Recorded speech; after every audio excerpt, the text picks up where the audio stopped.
It's funny, it's intelligent, and it's incredibly vivid. IGN.com.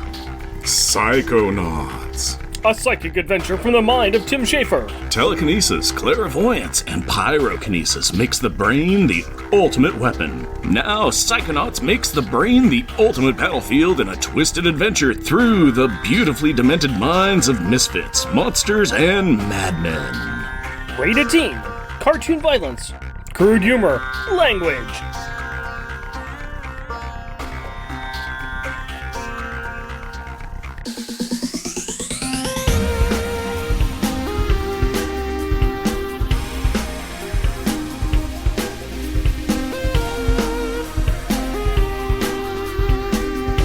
Welcome, dear listeners, to our podcast. Jeff and Rick present Unpacking the Power of Power Pack, where we journey through each issue of comics that include a member of the most underrated Marvel series of the 80s while drinking beer. Analyzing awesome and amazing adolescent adventures and absorbing alcohol. I am Jeff. And I am Rick. Random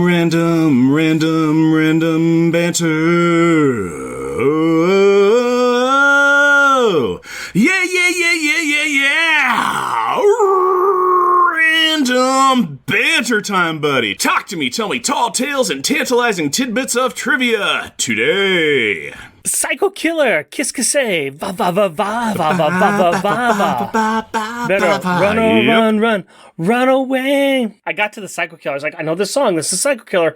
It wasn't until I just sang it right then that I realized, oh, that's where the runaway comes in. That's right. It's another random banter replacement of the word runaways, because I am predictable like that, if anything.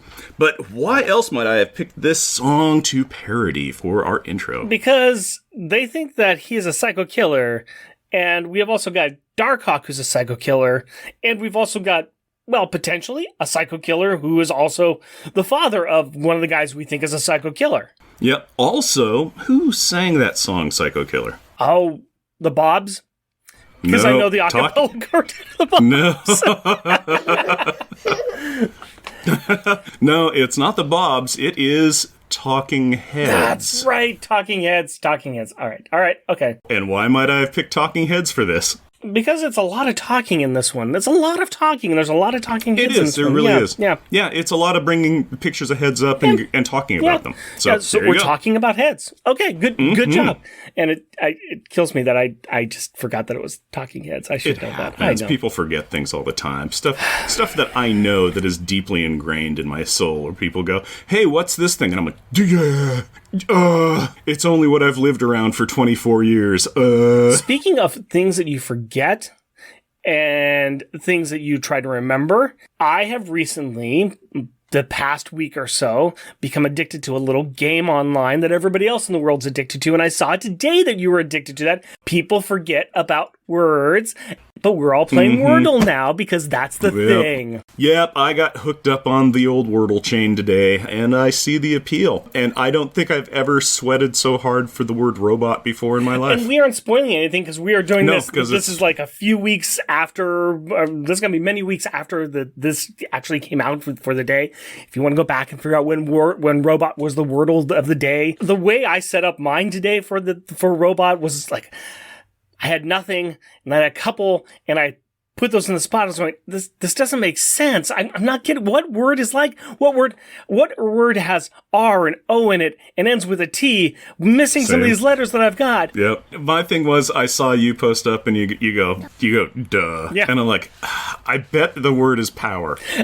Okay, so I started with the word power. And worked from there, but it was like, it's not power. I wanted to be a 1 out of 6, and then just post it up and go, what's the problem? Aren't I cool? What's the nothing? And then instead I'm like, it wasn't that word, darn it. It's gonna start with the R. I like the one where our good friend Gary, who works in the solar panel industry, the one day that he had the hardest time playing Wordle, the word was solar, and he was so angry with himself. Yeah, I saw him post up of that, and I'm like, enough, no, what What word could it be? Solar makes perfect sense since he works at a solar place. Yep. It's fun. It's silly. I like how it's kind of a zeitgeist, kind of community-based sort of, everybody can do it, and it's just one, so it's not a very big time sink. It's like, you get 6 chances to guess a 5-letter word. Yeah. Done. Yep. That's fun. That's fun. It's fun. It's easy. It's nice. It's a nice little game that we can all play as a community. Somebody pointed out today, the best part about it is that we're all playing the same word together. So it's just, there's a bit of a community aspect to it, which is nice. I'm glad that you're joining the wonderful world of Wordle. I think it's a fun little thing that is now in the space of time that we are all in. Yeah, it'll probably be dead by the time that this episode comes out. It'll be like, Wordle, what is that? January? Ugh. Get with the times, old man. Or anybody listening to us, like, in the future, like, what's Wordle?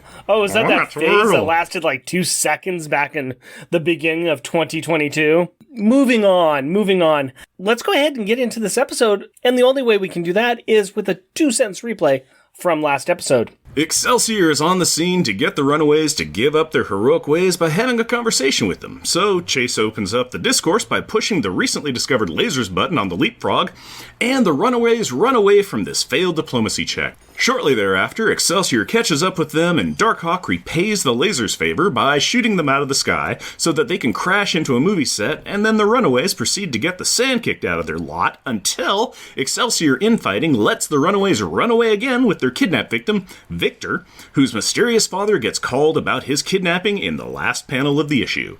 Now that the leapfrog has lasers, and Chase is using them was the best thing in the world! 2-sentence replay is over. Why don't you give me a beer and tell us what our Power Pack pick is? Jeff, what is the scariest thing in the world? Children. Yes, that can work for this. But that wasn't exactly what I was thinking of. I was thinking that there is something that's very, very scary. And I decided to give you a beer that is something extremely scary. This is the scariest thing you could possibly imagine. Gosh, if it's Psycho Killers, it's going to be hilarious. It is... Party of Clowns! Why would I choose something called a Party of Clowns for this issue? Because it's terrifying. It's the scariest thing I could think of. The only way it could be worse is if you said a colony of clowns. Oh, yeah. Every team is a party of clowns in Runaways. There's a party of clowns here. We got a party of people who are clowning around in the old lair of the Pride. You got a party of clowns that are pretending they're not a team when they're actually a superhero team. You got a party of clowns that the teens in the lair are looking at as they're looking through the rogues gallery of villains. So I just thought, there's a whole bunch of clowns here and they're all having a party. This is a great can too. It's got I approached it from the side where it's just got party balloons, just colorful balloons floating in the air, little helium balloons. I'm like, oh, that's cool. And then you turn the can and boop, in balloon art lettering it says Party of Clowns, and then there's a big balloon that says Hazy IPA, and then there's a whole bunch of Crux Brewing Dead-Eye clown heads down at the bottom, which is honestly kind of terrifying. Yep. Great. Crux Fermentation Project is its story time. So I'm interested in this. We've had Crux before. Yeah. We've been to Crux. To their brewery. Yeah, we've been to Crux. We had lunch there. And then got a little food poisoning or something. Something like that. I couldn't tell. I couldn't tell. You got the food poisoning. I couldn't tell any food poisoning from the insane amount of beer I had that day at that was the first of 4 breweries I think we went to that day. Yeah, and then getting whiskey flights and stuff. Oh, that was miserable for me because I was excited about having Yumi and our friend Chris getting away to Bend area. And we still had fun. Out of minimums. Oh, it was a lot of fun, but it was just like, hey, let's have whiskey. And I'm like, my tummy make bad sound noise. Go way by now. Come back soon. Oy. Well, welcome to the show. We invite you to enjoy this hazy IPA fresh from the Big Top featuring Citra Cascade and a hop so new it doesn't even have a name yet. Sporting a giant citrusy nose and packed tighter than a clown car with hoppy goodness, this ridiculously juicy hazy IPA is a party worth the price of admission. And this is 6.9% ABV, 30 IBU. We have a hazy IPA here. It smells like a hazy IPA. Oh yeah, it's very heavy on that citrus. Oh wow, it's just a clown car full of citrus. Yeah, that smells good though. No, it smells pleasant. Yeah, you're getting the hop smell in there, but it's not bad. Very light orangish color with a little bit of a head on it. Yeah, I've got about an inch of foam on the top of mine, nice and bubbly as IPAs are. It's got that beautiful yellow golden kind of lemon juicy kind of coloration to it. Smells nice with that citra hop in there and that mysterious unnamed hop. Adds a little bit of international man of mystery to it. So I don't know what we're getting into, but it smells really nice. Well, it tastes pretty good too. It's very sharp. It's that citra. Yeah. It's good, though. It's got a very pleasant aftertaste. I think it's really strong right up front, kind of a bit like a knife coming through with the citrus taste coming through.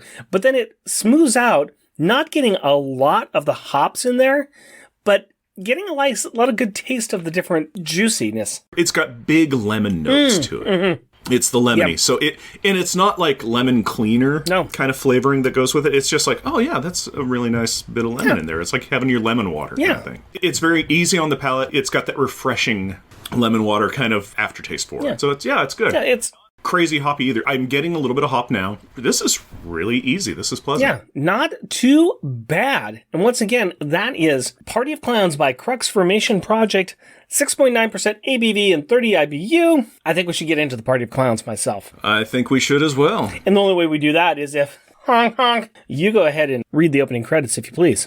Runaways, issue number 4, July 2005. True Believers, chapter 4. Credits. Writer, Brian K. Vaughan. Penciler, Adrian Alfona. Inker, Craig Young. Letterer, VC's Randy Gentile. Colorist, Christina Strain. Production, Jacob Chabot. Associate Editor, Mackenzie Cadenhead. Editor, C.B. Cebulski. Editor-in-Chief, Joe Casada. Publisher, Dan Buckley. Featuring The Runaways, Nico Minoru, Carolina Dean, Molly Hayes, Chase Stein, Gertrude Yorks, and Old Lace. And guest starring Excelsior, Julie Power, Chris Powell, Phil Urich, Johnny Gallo, Mickey Musashi, and Jono Starsmore. Also, Victor Mancha. It is a wonderful, beautiful night and the stars are out in LA, which should be newsworthy. But instead of talking about a serene starscape, we will focus on the invisible ship flying in the air. How can we do that? You just said it was invisible. It's comic book invisible, so just roll with it. I thought you said it was flying. Moving on. The serene scene is interrupted by a cell phone ringing, which is just the kind of thing that annoys everyone. Am I right? Well, yeah, especially since the phone ringing belongs to the kidnapped member of the crew. Vic really wants to answer his phone to let his mommy know that he's okay. You know, apart from the, kidnapping and all. Gert ain't having none of that. She snatches the phone and tells him he will not get it back until he admits that his family is evil. That's harsh. You think that's bad? Molly then disses his ringtone. Well, that is a step too far for Victor. Kidnap him? Okay. Tell him that he is the offspring of a villain? Fine. Kick him in the chin? Sure. Mock his ringtone? It is time to throw down. Wow. Okay. Well, Victor is really passionate about Rick Jones, and the ringtone that he has is one of Rick Jones's songs. In fact, Vic thinks that the Runaways need to brush up on the awesomeness of the man, the myth, the perpetual sidekick Rick Jones by reading his book, Sidekick, which Victor then displays to them because he has a copy in his pocket. What the heck is this? Some kind of paid promotional ad? I mean, we already did the unpaid advert for Psychonauts. Couldn't they get Skechers to kick in a few bucks or something? Yeah, it's kind of weird. But the continuing argument over the level of evil that is running through Victor's blood is interrupted by Chase. Well, being Chase. Yeah. He announces to everyone that they should blindfold their prisoner because they are almost to the tar pits. Wait, so they should blindfold the prisoner now so that he does not know where they are going? Chase wants to do this after he just said where they were going. I did say that this is a party of clowns, right? And the irony is totally lost on the blonde meathead. In fact, as Victor becomes interested in where they are going, Chase provides more details about how they sneak into the pits to get into one of their evil parents' hidden lairs. Yep, they better slap a blindfold on Victor so that he doesn't figure out anything about his kidnappers, like how dumb they are. Also, it's really not so much sneaking in as it's slamming the frog into the tar pits underneath the cover of night. Subtlety. Your codename is Runaways. Meanwhile, at the LA Times, home of the still fighting teammates, the damaged and annoyed not team of not teammates lands on the roof of the paper where Phil Urich is waiting for them. And I would like to point out that Chamber is being carried by Darkhawk, something he did not want to happen in the previous issue. Noted. Phil wants to know what happened. He could have read about it over the wire, but he stopped after seeing the words abduction and major property damage. Not a stellar performance for the not team. Ricochet takes the lead on the retelling of the story and underlines the fact that it was really thanks to Darkhawk's nervous breakdown that the Runaways ran away and that a hostage was taken. Do you know what is probably not a good idea? Honestly pointing out the failings of an emotionally unstable superpower colleague after a botched high-stress situation. Do you got that, you idiot? Huh. You think that said emotionally unstable, Rick, superpowered colleague will snap again or something? Possibly. I surely do, and that is exactly what happens.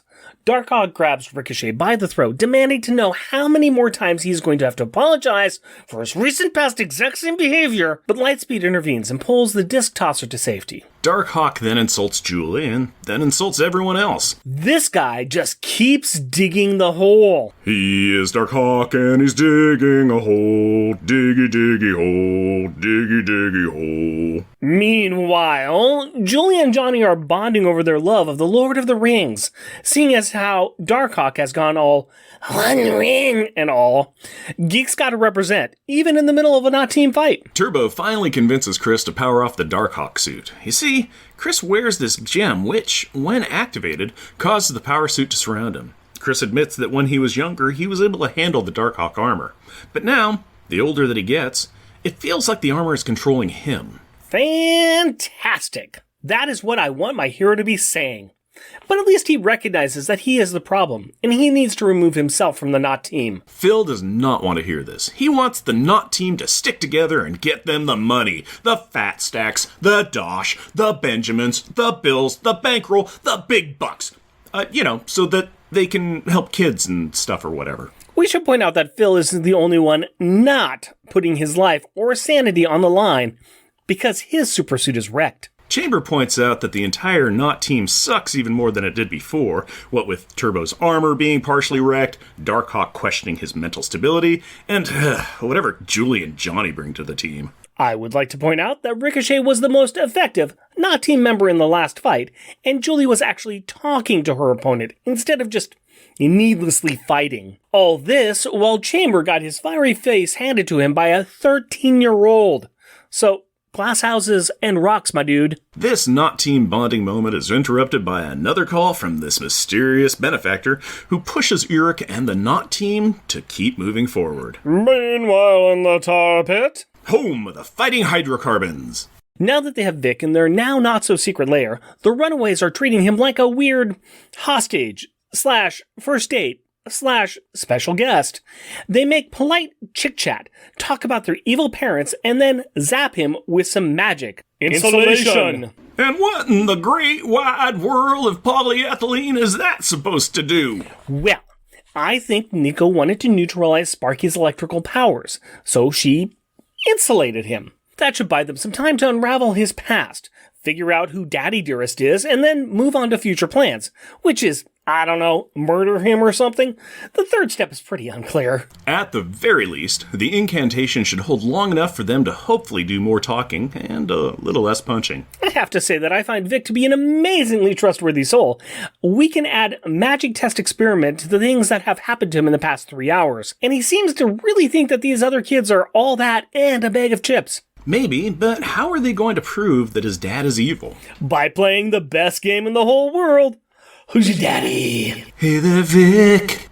Who's your daddy? Who's your daddy? Is he rich like me? Oh, that's not a game of Who's Your Daddy. That's a song by the Zombies. Meanwhile, at the Mancha home...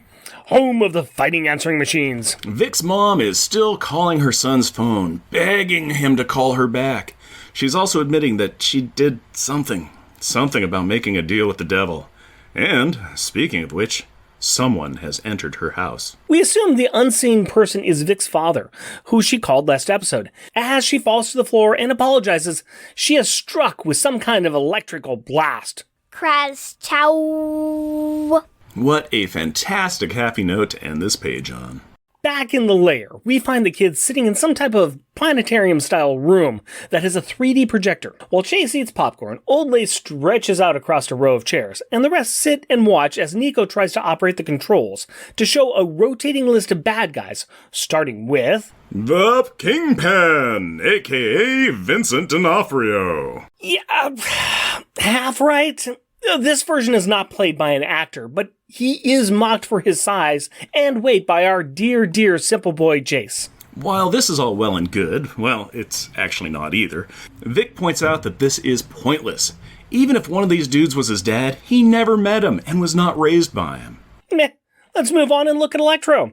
I mean, he has electricity powers, and so does Vic. Sort of. Plus, how cool would it be if your dad was Jamie Foxx? This is going to be a bit, isn't it? I can feel a bit coming on. Gert is doubtful about this 2-bit hood being a real master of evil. This brings up the point that it may not even be a currently known villain. Heck, it might even be a current hero that makes a heel turn in the future. Let's just stick to who we know for now, okay? Or at least try to. But Nico's having trouble operating the remote control for the video vault to vile villains. That is okay. Vic has recognized it as a black market universal remote from Wakanda. And since it came from Wakanda, I'm assuming that means that it contains vibranium-coated wires or something and can operate your toaster from 50 yards. This makes Nico think about intelligence over brawn, and they bring up the leader. Ah, the old Hulk villain with the big head. I mean, Vic does look a little bit like Tim Blake Nelson, so I can see it. Yeah. I was right. It's a bit. Gert vetoes this choice immediately, saying that Vic has brawn to back up his brains, in addition to whatever X factor he has that lets him swing around metal bleachers. She thinks he might be the son of that corporate bruiser that used to dress up in the bad Halloween costume. Old, what's his name? Norman Osborn. Oh man, I would love to see Willem Dafoe in this book. Hey, that's my bit. Carolina quickly steps on this, wondering why they're only looking at men from this planet. After all, isn't Vic's dad supposed to be the biggest bad in the universe? So Nico has Vic pull up file 31. You know, that old chestnut. The greatest threat that has ever come to the Earth. Galactus. I don't think that a cloud can get a lady pregnant, but life finds a way. No. Not that trash cloud from Rise of the Silver Surfer, but the OG 30-foot tall world eater. Chase points out that if that's the case, then Vic's mom... Stop. Neither Vic nor I want you to finish that thought. In fact, Gert wants to get away from all of these crimes of fashion and move on to people that are really evil. People like Hitler, or at least a Hitler analog like the Red Skull. And if your dad is Hugo Weaving, you are sure to get to meet Chris Evans at some point, so double win! Actually, double loss, as Vic states that his dad wasn't a Nazi. How does he know that? I mean, this is just pure speculation. And even if he was, it doesn't matter as he has never ever met the man. Also, plenty of people with crummy parents have grown up to be productive members of society. Like you. Also, Ultron. That's hurtful, but also the robot, the man for any season, James Spader. A demented killing machine that created the Vision, one of the greatest heroes of all time. And one of the best actors to ever portray Geoffrey Chaucer, Paul Bettany. Or another example, Magneto. And you can't go wrong with either Ian McKellen or Michael Fassbender as a father figure. He was the father of 2 Avengers, the Scarlet Witch and Quicksilver. The exquisite and enchanting Elizabeth Olsen and Aaron Taylor Johnson. Or was that Evan Peters? I have a hard time remembering which is which. Stop saying names. Okay, I'll stop. And do you know who else is going to stop? Victor. He has had it up to here with the parade of potential paternal problem parents. Grabbing Gert, he tells everyone that if they don't do exactly what he says, that he's gonna blow this chick's head off. How? He doesn't have any powers right now. What's he gonna use to do that? He's going to use... the remote control. The remote control. What's that gonna do to her? Change her radio presets? Delete her TiVo? Subscribe her to 8 premium services? Oh, no, Rick, no, he's not a villain. He says that he changed the orientation of the vibranium batteries in the remote, and that if he pushes a single button while the polarity is reversed, that it won't be pretty. I knew there was vibranium in there somewhere. All right, I will buy that. So I'm not going to call this possible bluff because, I will agree, vibranium is scary stuff. So what does Vic want? His phone.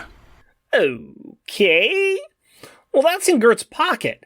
And now that he has it, he uses it to call his mom to tell her that he's okay and to send the cops to come and rescue him. Unfortunately for him, and probably everyone with him, someone other than his mom is on the other end of the phone. Who could it be? I am afraid your mother is unavailable at present, my child. But perhaps you could spare a moment for your dear, old father. And I repeat, who is this guy? Because Vic has no idea who this mysterious mystery is that he's talking to. No, Victor. Not Mr. Doctor. And there, holding a cell phone, standing in a spotlight next to Vic's mother, who is gagged and tied to a chair, is Victor's father. The one, the only, Dr. Doom. Also known as Nip Tuck's very own Julie McMahon. I thought I told you to stop doing that bit. Never! Next issue, True Believers, Chapter 5. Let's all move on to the themes of this issue, shall we? We shall. Okay. We'll go ahead and start off with the cover, like we always do, and I'm going to go ahead and say this cover has nothing to do with anything. Most of the covers really haven't had anything to do with anything, just the showcase, kind of a painted cover of characters in the book. But this one has Chase, and he's got Gert in his arms, and he's holding her, and he's gazing in her face, and she's kind of got her arms flopped over to the side, and he's leaning in heavily for a kiss. And then there's Old Lace just kind of like hovering behind them, drooling on Chase's shoulder, which, I'm glad that they're all okay with this throuple that's going on, but, it's a kink. I'm not going to judge it. Just saying. These have had gorgeous covers. Yes. Have they had anything to do with anything? Shut your face. No, of course not. It's just they look really good. Yeah. They look really, really good. They tangentially involve team members and people that are in the comic. And these are 3 beings that are in this issue. So, yeah, it fits. It is what it is. It is exactly what it is. It's nice. We get to see the love and or lust or what have you that Gert and Chase have for each other. Mm-hmm. Although it's not really in this book that much. No, not really. It's their relationship. Other than, I think Gert at one point says, like, my darling, or something along those lines to Sure. Chase when they're in the leapfrog, I think. No, it's good. I still like these covers. I think it's good representations of the Runaways, if not the book itself. But that's okay. That's all right. And I'm glad that they didn't do what a lot of comic books tend to do. You got a big reveal that's happening, and you drop that reveal in the cover of the book, and you don't want that in this book. You want the reveal to be on the last page because it helps with the suspense. It does. It was great. It was a really good reveal. And it would have sucked if it's like featuring Dr. Doom or something in there. It would have been terrible at the beginning because even as it was going along, it was still that game of guessing, kind of like who could it be? Could it be this? Could it be that? And the entire book is set up around that premise of who is his daddy? He's supposed to be this big evil and everything. Let's go ahead and talk about the speculation that the kids were doing, the wild speculation, because I think Vic was right on that. I mean, Vic's interested. He's curious to know who his dad is. He probably always has been, but he thought his dad was just a war hero. Yeah. And now that apparently, if these kids are to be believed, he's going to become ultra evil in the future. And it's because of his own father and his own relations. Who's his dad? It could have been anybody. I think the idea that it was a hero or nobody that would make a heel turn, that was the prohibitive favorite choice, because what are the calculations that you can make on that? It's a lot easier for being somebody that is not known, that is going to be your father, than it's going to be one of X number of supervillains. Yeah, they were playing the odds going, okay, it's the biggest evil in the universe. Okay, let's just go through our parents' old files. Grasping at straws, it's very much just kind of like, throw a thing on the floor and see if it draws your eye. Does this make any sense? It wasn't even going, your father is the Red Skull. It was more along the lines of like, Red Skull, what do we think? Yeah, no, dumb, good idea. Is this issue was a tie it into the rest of the Marvel Universe and just kind of go like, hey, look, here's all these other names. You know these names. You know who the Kingpin is. You know who Galactus is. You know who this person is. It tied it into the greater universe of the MCU as a whole. So, some of these are good guesses. I think the Kingpin was a good guess. Massively evil. He is somebody who plays a long game. And what's a better long game than having a secret son? Electro, that was a fairly decent guess. That was not a bad guess. Yeah, because similar-ish powers. Yeah. I think the leader was way off base. Way off base. Galactus, way off base. I like the idea behind Galactus. Let's think cosmic. Let's think he has got control of power cosmic. Come on. Entire Greek myths are about a god impregnating a woman, so why not? That's that's everything about Zeus. Pretty That's literally much. the Zeus pantheon is... let's think about it, though. Galactus wants to create a new herald, and he's had so much problems with Earth. Well, let's make somebody from Earth, and I'm going to solve this problem right now. It's not far off base, and, we'll go with Immaculate Conception on that one. We'll just say power cosmic. Sure. Ultron. Well, they never said Ultron as the father. They just that was Victor using that as an example of you can't just say that a person's having a bad dad is going to make a bad kid. Because take Ultron, he made the Vision. Yep. He also made Jocasta, whatever timeline you want to follow. She's a good guy, or at least works in the corporate world. Magneto, really, really bad guy, or really good guy. Mostly a bad guy, but also... Magneto having another kid running around? Not far off. Not far off, because he's proven to have kids already. So, yeah. And depending upon the time of the year, it's going to tell you whether or not it's going to be, Wanda and Quicksilver. Yeah. Right now, they are not his kids, but they are his. He's kind of adopted them as kids. Anyways, we'll move on for that. I'm behind on my current Marvel stuff, so by about the last 6 months. So, not too bad. It's a fun little setup for this, and we get the reveal that it is Doctor Doom. That was surprising. We talked about this last episode. We did. I just listened to it. And we said, hey, you didn't know who it could be. And we even made the joke at that time, like, that Dr. Doom is kind of on the nose. Yeah, because with the name of Victor, it's kind of on the nose, but at the same time, it's very Dr. Doom on the nose. It's just like, of course, Victor would name his kid Victor, or the mom would be forced to name the kid Victor or something. But it asks a lot of questions. It does. Also, I have massive problems with it. I'm going to assume that Kid Victor was born out of a lab and an experiment and everything, because Doom doesn't have powers. Yeah, he does. Doom has a massive intellect. Doom has advanced armor that he has created. He also has the sorcery that he has. So he's magic. There we go.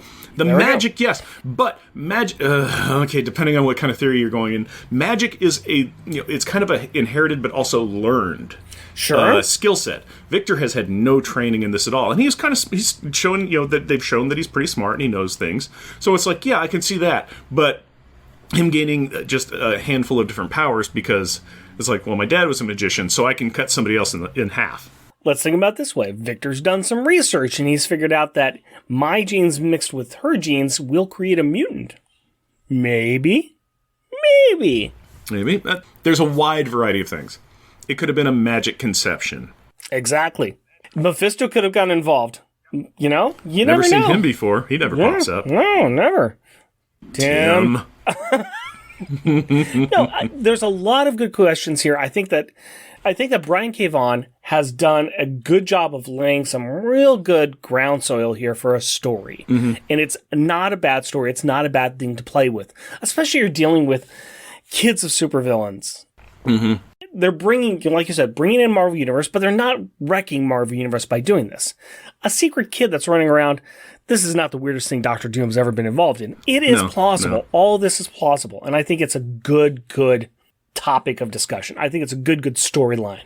Speaking of Victor some more, this is all up his alley because he does love superheroes and he does love supervillains. He is all in on the pop culture aspect that lives within Marvel Universe. Marvel Universe, superheroes and supervillains are known entities. They are rock stars themselves. And the idea of comic books and collectibles exists within the Marvel Universe because people make them, people like superheroes, and people buy these things. it's the snake eating its own tail. So it's kind of cool that he loves superheroes, and it's interesting that he loves Rick Jones. Yeah, well, it makes sense, though, especially in that world. If people have sports figures as heroes and collectibles of those and everything, and you can get your McFarlane baseball figure or whatnot, and, heck, look around your room just for, fictional stuff, the multiverse where they just happen to be all comic book characters.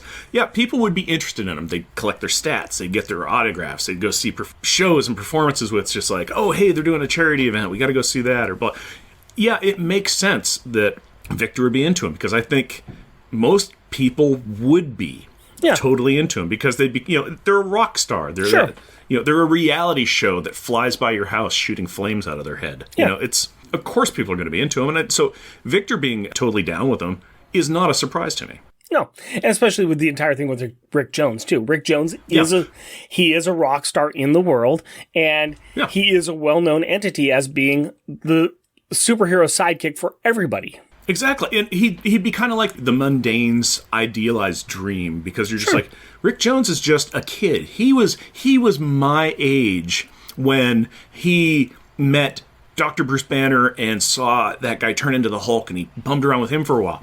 He was my age when he was flying with Thor. He would, it's just all these things where it's just like, that could be me. It's the person you can project yourself on. It's like, oh man, I bet if I was in that situation, I'd be on the Avengers 2 right now. I'd be hanging out with Jarvis. Yeah, and who wouldn't want to be like Rick Jones? I mean, not Rick Jones now if you've been reading Immortal Hulk. Yeah. But we'll move on from that. But big time, he's got his own book, he's got his own talk show, and Vic just loves it all. While Vic loves everything about superheroes, we have somebody who is a little down on the superheroing right now. Mr. Darkhawk. Oh, yeah. Yeah, Darkhawk is not. No. He's having a rough time. I haven't done much looking outside of this, and I think we'll probably have some time, a little bit more time with Darkhawk, and we might want to do a little bit of background digging as to how he got here. There is a bit of a change from mid-90s Darkhawk first run to where we are now, where Darkhawk is being corrupted by his armor suit. And we're getting hints of this now, and I'm interested.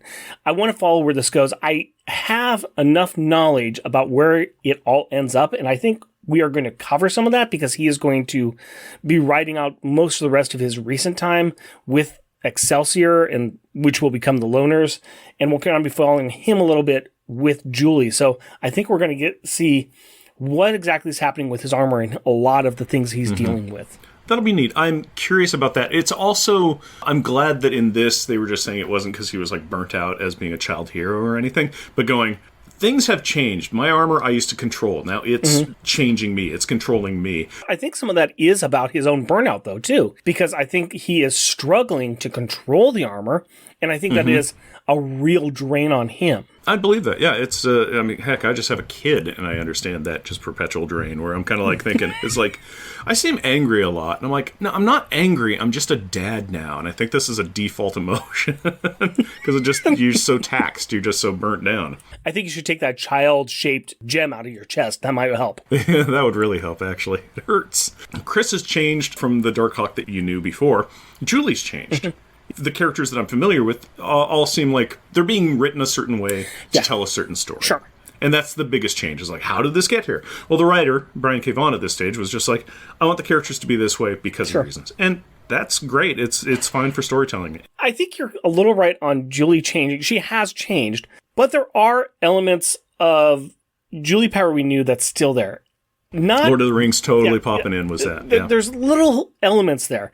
She's not showing as much intelligence as she has in the past. It could be hidden. She may be putting on a bit of a front. We're not seeing that gawky kid who's coming into her own woman. We're seeing kind of the woman who's being developed now. Still a teenager, but still she's becoming a woman. I am fine with it. I like the fact that she is being the best friend to everybody. I like that aspect of Julie. Julie has never been the one to really be the hater in the team, even in Power Pack. So there is enough elements that are good and still connect with who Julie is. It still seems like Julie. It just seems like it's a different path, Julie. Yeah. And who knows? Maybe it's oh man, this is ridiculous. It's like, I was like, yes, before she was a kid at 11 and now she's 15. 4 years, I guess, can really change a person. Well, we've been talking about kids. Let's go ahead and talk about the youngest kid in this book, and that is not Katie Power. That is Molly Hayes. Sometimes goes by the name Bruiser, sometimes Princess Powerful. She is the youngest kid on the team. Now, she is the team's sole mutant, meaning that both of her parents had mutant powers. She gained mutant powers. They had telepathic mutant powers. She has the power of strength and invulnerability. And you see her activating the power with her eyes glowing. When it first started out, whenever she used her powers, she became instantly sleepy, which was kind of fun. It's kind of a little kid thing. It's like, I expanded energy. I'm out. And then she would just pass out and go to sleep. Wake up and she's ready to go again. And they have been moving her away from that. And it's kind of gets the feeling that she has a more or less like a limitless power. She has had a real good history throughout, since she was introduced in 2003, she's had a pretty good history throughout the Marvel Universe. She's been the character who has always been happy-go-lucky. She doesn't really want to conform to the life she knew before. She likes this on-the-road adventure. Don't need school. I just need to be with my friends and my family, and she's all great with that. She's been able to kind of show up in a few different places throughout Marvel, not as used as much as Nico has, but she has shown up in a few different X-Men books. She one time got recruited to Xavier School. She didn't last long because she's like, nah, this isn't my thing. That is not her thing at all, which is kind of funny. I'm reading through a couple of things online here, and in 2009, I thought this was kind of cool. In 2009, she was named the 4th out of 10 toughest females in the Marvel Universe after Rogue, She-Hulk, and Miss Marvel. That's impressive. And I can see it. I mean, I think that she, as far as toughest go, I can see that. Yeah. She is a bruiser. That's what she is. She's not versatile, but she is. She's tripled down on a strong suit, and that's strength and invulnerability, and that's.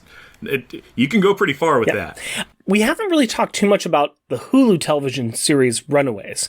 I've watched most of that. I stopped watching a few of it because I wanted to get caught up on Cloak and Dagger, and then we kind of fell away from it. But I need to finish watching that series. A couple of seasons came out with that. Interesting to note that her character was reimagined as Molly Hayes Hernandez. They wanted to add a little bit more color into the team in the TV version, so they gave her Hispanic background instead of being Caucasian, which bravo for them. But she was portrayed by Allegra Acosta in the series, and I think she did a great job in that role. Only other thing to really talk about is that her trademark is an expansive lineup of hats, which it's just as part of her kind of fun attitude. She's a fun character. I have never seen the show. I haven't seen Cloak and Dagger, I haven't seen the show. I have seen trailers for both of them X number of years ago, so I know their existence, but that's the entirety of my show knowledge. The show does a lot of things differently, some of which is a little upsetting, but at the same time, I can still go with it because it helps move the narrative along, and it makes for some interesting dynamics that happen. But I always found that the kids' representations of themselves were pretty good. I actually enjoyed how the kids were shown. I think they made Chase a little too intelligent in the TV show. I like him being a dumb blonde kid, but I think that would get really annoying after a while in the show. That is what I want to talk about with our little Runaways talk in here. Let's go ahead and move into our final thoughts. And we always start off with the Gallery of Greatness. What piece of art in the book needs to be pinned to the walls of our not-so-secret lair, because we like to tell everybody about where it's at. 1234 North 1st Street, Portland, Oregon, 97216. By the way, if you go there, we aren't going to be there. It's a secret. So, which piece of art in this book do you want? Jeff, do you have a good joke one for us? I do. I have a joke backup one, and it's on page 12. All right. Okay. And I call it The Cotton Candy Kid. And this is the bottom panel, and this is after Nico has used the Staff of One to spray Victor with insulation. Yeah. And it looks like a whole bunch of cotton candy. And it made me laugh. Because he's all like thinking that they're going to kill him. He's like, no, please don't kill me yet, I want to. And then It's insulation, spray foam. I wouldn't eat that. I'm pretty sure it's bad for you. Oh no, that would be terrible for you. That would be bad for you. It just made me laugh because it's this just pink cotton candy insulation foam kind of stuff, and I was like, that's great. My backup joke one is a few pages forward from that, actually many pages forward to that. It's in the midst of them doing their "This is your daddy," and this is when they are talking about Galactus. Because they've got a picture of Galactus in front of them, and I call this not to scale. Because Galactus is probably about, 4 or 5 feet taller than Niku. Well, if even that, he looks like he's about 7 feet tall. Yeah. So it's not to scale. Not to scale. Yeah, maybe 8 with a hat. Holding a nerve. I think scale's all wonky. I think it would be a lot funnier if they just showed his toenail. It's like Galactus. Yeah. So what's this? Some sort of big disc? That's his toe. That's his toenail. My dad is not a toenail. You don't know. You don't know your dad. Do you have another joke one for me? My top joke one is on page 22, and I call it "One False Move and I'll Erase Your TiVo." Yeah, and this is when Victor has the remote control aimed at Gert's head, because that's ridiculous. It's like threatening somebody with a remote control. Come on. You know he's bluffing. It doesn't matter what kind of batteries are in there if you reverse the polarity. Who cares? It's not going to do anything, but it just cracks me up, because he's like, you guys think I'm a super villain with a bad dad and I'm going to kill everybody? Yeah, you'll stand down with a wave of a remote control. Yeah, okay, that's fine and all, but I think that my joke is much better. And my joke is on the page where they are slamming down into the tar pit, and I'm saying, that's what killed the dinosaurs.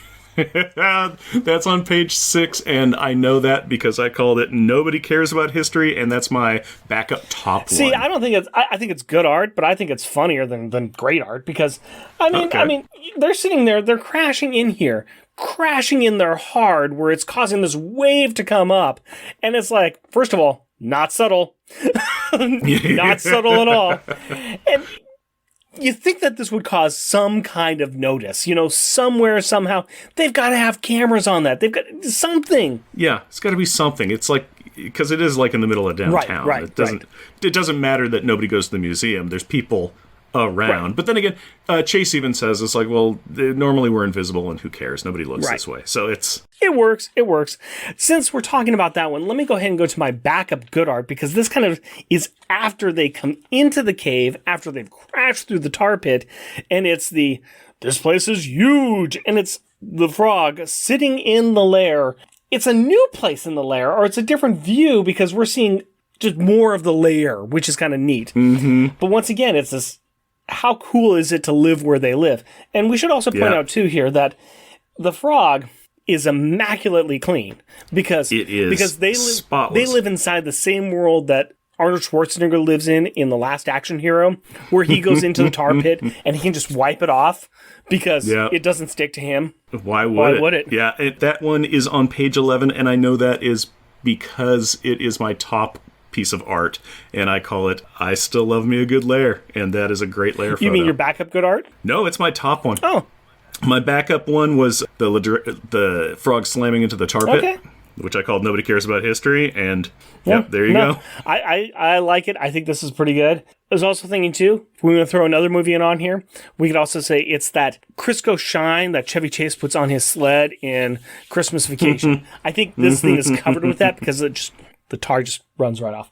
Anyways, my top best art is the last page, because the last page is pretty cool. Doom. It's Doom. Yeah, it's pretty great. Talking on a cell phone, looking down at the tied up mom, and he is in the cave of nothing. There is nothing around in the shadows, and it looks pretty cool. It does, yeah. It's a cobblestone floor with a spotlight and then darkness surrounding. Yes. It is a good one. It is a nice piece of art. Well, let's go ahead and talk about rubber and glue moments. What was the best or most childish insult in this book? Jeff, let me tell you something, man. Let me tell you something. You, Jeff, you, sir, you've got really bad breath. Not unlike Captain America.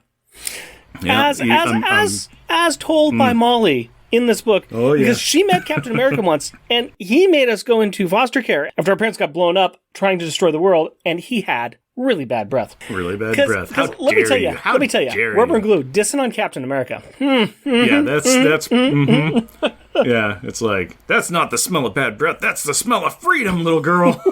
What do you have, sir? What is your funny backup rubber and glue? My funny backup rubber and glue is on page 10, and this is after Excelsior, the Not team, goes back and is talking to Phil, and Chambers explaining what's going on. And it's like, and what are we supposed to do about it, Urich? Chrome Dome here has gone mental. Turbo's at 50% now that her wrist thing's got blown to heck. You're still a glorified dispatcher, and don't even get me started on Rainbow Bright and Mr. Discus. Yeah. Yep.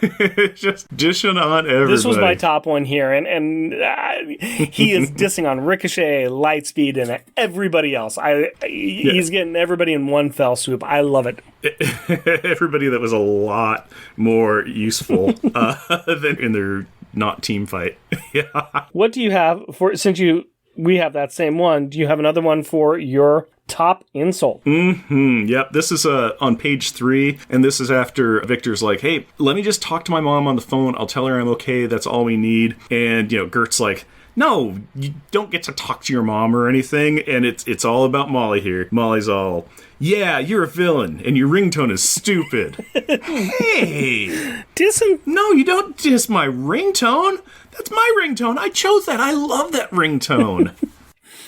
Well, we need to go ahead and move on and stop making fun of people. And we need to talk about who is the most popular and the most shunned. We like to identify the child who is the best and the worst in this issue. Jeff, do we still have the worst as Darkhawk?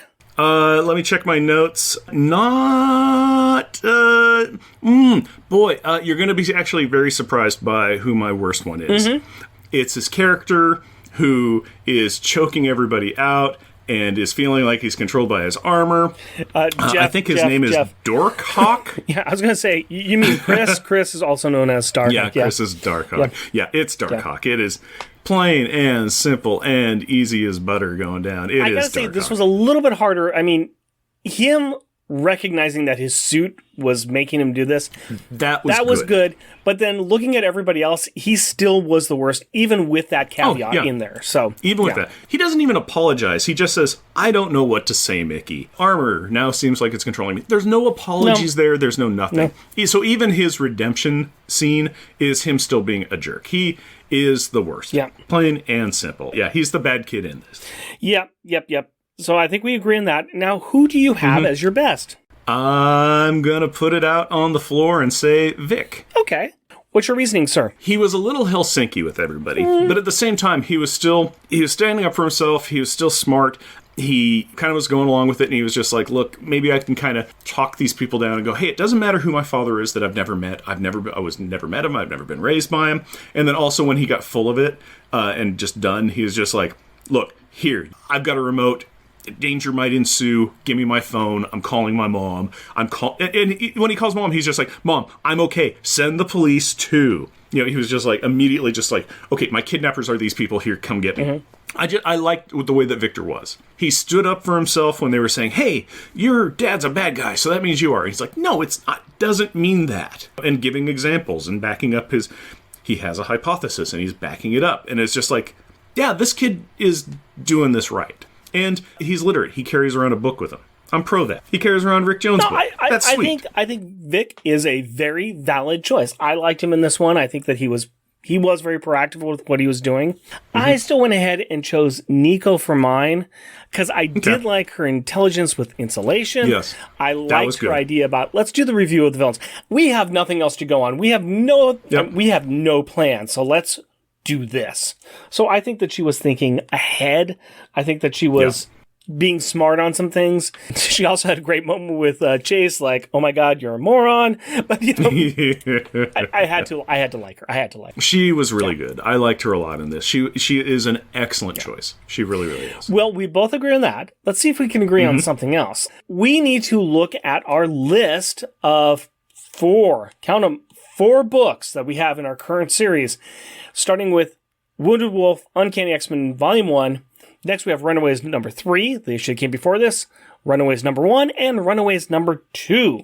So, Jeff, do we think that this is still going strong? We liked last issue. I think that this is still a talkie-talkie issue. This is a very talkie-talkie issue. All this is talkie-talkie head issue. Oh, one of the talking heads, the mysterious benefactor who's going to help out Excelsior, I think is going to be Norman Osborn. That doesn't matter. Doesn't need to go anywhere. Just saying it. Want it out here so that way I can, in an issue or two, go like, I was right, or I was very wrong. It's a very talky issue. I liked the previous issue, number 2, where the two teams fight, better than this one, but I think that this is better than the first one where they beat up some construction workers and future Gert comes in and says, kill a boy, save the world. Yeah. So I think, personally, real quick and easy, I think this should be the new number 3, but what's your views on it? I'm fine with that. I think the first issue is still good. I just think that we're starting to really get into the meat of things. We're starting to get these characters a bit more. I think that there's good momentum going on with this book still. So I think that it remains there. I like last issue better. Mm-hmm. I think that this is going to be a good number 3 spot. So we will drop it in there for now. That's fast and easy. I'm excited for the next issue, honestly, because they pulled up one of the curtains. Hey, it's Doom. All right, what's going on there? I'm very curious to see what road they're going to take with that. Yeah, I think that you're going to like this a lot. All right, let's go ahead and rank the beer. We have been drinking Party of Clowns by Crux Fermentation Project. I'm still enjoying this. It's not bad. This is a really good Party of Clowns. I like it a lot. The flavor profile hasn't changed. This is a great anytime beer. Yeah. It is... I'm on a full tummy, and it's weird because the 6.7 ABV on it is, I'm like, yeah, I'm kind of feeling that. This is nice. This would be an amazing summertime beer, but it goes down, it's good for anything. It's wet on the tongue. It doesn't pucker you up with the tartness or the sour. You don't get that, hops kind of thing. It is just, it's flavorful, it's citrusy, it's summery. This is a warm, beautiful, short-weathered day, and you are just kicking back on the back porch, watching the day go by, sitting there with some friends drinking a beer. Oh, it's nice. This is a good 4 for me. 4.5. One of these two. 4 or 4.5. What do you want? I'm gonna go 4.5. This is fantastic. Wow. I really like this. An IPA that he has given a 4.5. I'm going to say that I do like this. I am going to just give it a 4. I like it a lot. I do enjoy this a lot. I'm not willing to drop it into 4.5. This does not have a lot of hops that are hitting me. It is very nice, very pleasant to drink, getting a lot of that good citrus hit in there. It's a nice beer. I think you said it all right there. 4 from me, 4.5 from Jeff. Very good scores for this beer. On that note, I finished mine. I just finished pouring it into my mug and tipping it back into my face. So I have nothing left in me to give. But you know who does? Rick and his daughter Carrie, talking about the issue that we just covered. So, Rick and Carrie, take it away. Hello, Carrie. Hello, Daddy. Are you ready to talk about Runaways? Sure. Okay, let's talk about Runaways. You're just saying it with this funny voice? Yeah. I'm a pretty funny guy. Yeah. There are some very serious people and not really funny people in this book that we're talking about, right? Yeah. Who do you want to talk about first? Do you want to talk about Excelsior or you want to talk about the Runaways first? Maybe the Runaway? Actually, Excelsior. Okay, let's talk about Excelsior. What do we really see with them in this book? In the series so far? Well, no, just in this book right now. Okay. What are they doing in this book? They're talking about little battles that they had and how they got their butts kicked. Yeah, that's pretty true. They did not do well, did they? Nope. Whose fault is it? Darkhawk. Why is it his fault?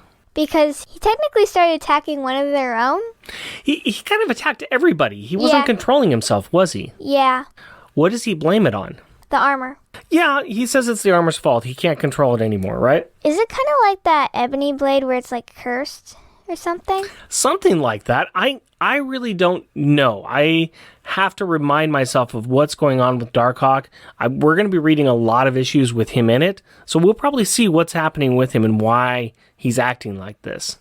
Okay. It may not be in the Runaways series, but we'll be following his progress. Okay. His progress or his non-progress? We'll have to see. How about the rest of the team? The rest of the team seems to be kind of getting along, right? Yeah, Julie helped Ricochet because Darkhawk was, like, choking him. Right. And they were getting along, weren't they, Julie and Ricochet? They were talking about Lord of the Rings. That's right. They were talking about the one ring to rule them all. I haven't shown you the Lord of the Rings movies. No. You have read The Hobbit with Mommy, right? Mommy read it to me, but yeah. Yeah. So you've got a little introduction, but you haven't seen all of Lord of the Rings, so. No. No. Let's talk about the Runaways. What are the Runaways doing in this issue?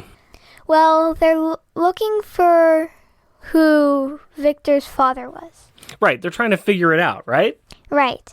And Victor doesn't really know his dad. Yeah, he thinks his dad is dead, so... Right. And he doesn't think his dad's a villain. Nope. They go through and talk about a lot of the different villains, right? Like Kingpin, that one guy called the Leader? The Leader, right? Electro is in there. Yeah, Electro. Galactus. Oh, yes, Galactus. Who could forget about Galactus? And there's interesting theories they have with all of these people, right? Right. But who ends up being Victor's father? Dr. Doom. Right, Dr. Doom. Do you like Dr. Doom? Not really. You can say yes, it's okay. Everybody likes Dr. Doom. He's kind of that cool evil, right? I suppose so. You don't want to upset Dr. Doom, do you? No. No, things are going to go bad for you. Mm-hmm. What do you think about Victor's father being Dr. Doom? It's kind of an interesting plot twist. Yeah. Did you see that coming? No. Okay. Little surprised? Yeah. Are you still enjoying the series so far? Yes. Why? I like seeing superpowered kids. There we go. That's a good reason. You can empathize with them more, correct? Right. I mean, they're a little older than you. Maybe not Molly, but it gets into the fantasy of you wishing you had powers, right? Yeah. Okay. Anything else you want to say about this issue? The cover's really dramatic. Do you like the cover? Sure. You're not into the kissing stuff yet, the romance stuff. I'm fine with kissing. It's just not my favorite thing. Okay, good. I'm glad about that. Okay, I can handle seeing people doing it. It's just it's not what I love seeing, really. Okay. Once again, I'm glad about that. Yeah. All right, that's all I got to really ask you. Thank you very much for your time, Carrie. You're welcome. I love you. Love you too. Thank you so much, Rick and Carrie. Carrie, it is always a pleasure. Thank you so much for joining us. And now we have shout out time. We like to recognize the listeners that take time to write in or leave us a review. And this is for episode 98, where we covered Runaways, volume 2, number 1, the start of our Runaways journey. Starting with El Sedano in his podcast, Resurrections, and Adam Warlock and Thanos podcast. Charles Gears. Christian Conkle. Chris Lydon. Chris Reeves. Clinton Robinson and his podcast, Fan Film Fridays and Coffee and Comics. Craig McNichol. Cullen Stapleton and his podcast, The Worst Comic Podcast Ever. Gary Key. Hoover Jeremiah and his excellent podcast, 4 Million Years Later. Joey Burdick. Keith Baker. Lemony USA. Mal. New Warriors Talk. Nicole Chung. Sailor Bear Zodar. Sean and the Secret Wars and Beyond podcast. Tim Price and his podcast, The Outcasters. Waffles and his amazing podcast, Waffles and Mario Talk About Things. And he says, I certainly won't be running away from this episode. Oh, Waffles. Yeah, I get what you did there. We saw it. We see you, Waffles. We see you. Stop being so clever. You're making us look bad. We like to thank those listeners who give us money to talk about these books. And these are our Patreon supporters. So, adorably astonishing and amazing Andrew Burns. Cheerfully cheeking and charming Char Logan. Challenging cheesy and chuckling Charles Gears. Destructive and devastatingly delightful Damian Witter. Dynamically dangerous and devious Doug Jones. Exciting, energetic, and entertaining Edward Verocci. Jesting, joking, and jovial Jeff Polier. Just jealous and jeweled Jeremy Daw. Muscly, mighty, and meticulous Matthew Birdsey. Mythical and magnificent monologuing Matthew Laserwitz. Rudely rhyming and running Rustin Fritcher. Steely, salty, and steamy Sailor Bear Zodar. Sad and sickeningly silly Shag Matthews. Strange and stirringly steady Stephen Gray. Tyrannically terrifying and tame Tim Price. Technically terrific and triumphant Todd Enoch. Way wordy and wobbly Waffles. Weird and Wonderfully Wacky Wind.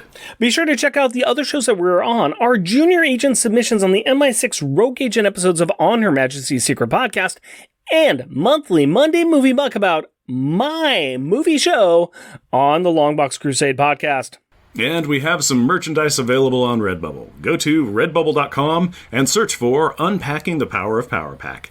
Jeff and Rick Present is a bi-weekly self-produced podcast recorded in front of a live studio audience in Portland, Oregon, with one glass of water.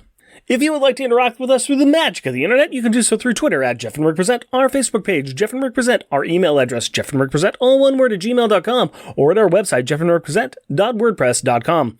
Also, our YouTube channel is at Jeff and Rick Present. And if you would like to help support our show, we are on Patreon. You can find us at patreon.com. Jeff and Rick Present, all one word. We are also a proud supporter of the Hero Initiative, and we will be donating 10% of our Patreon donations to this great cause. We encourage everyone to give what they can to this worthwhile organization that helps the creators who provide us with such great content. Go to heroinitiative.org to find out more. Please rate and review us wherever you can. Tell your friends about us, or share your love for us on social media. And as always, we want to thank the powerful people in our packs. My wife Cindy and our daughter Carrie. My fiancée Hillary and our daughter Aurora. We love you. Until next time. Costumes off. Our theme music is 80s Action. Also featured in this episode is Psychedelic Crater. All music is by Kevin MacLeod at acoptic.com and is licensed under Creative Commons by Attribution 4.0 license. Rated teen. Cartoon violence. Crude. Kraz Chow.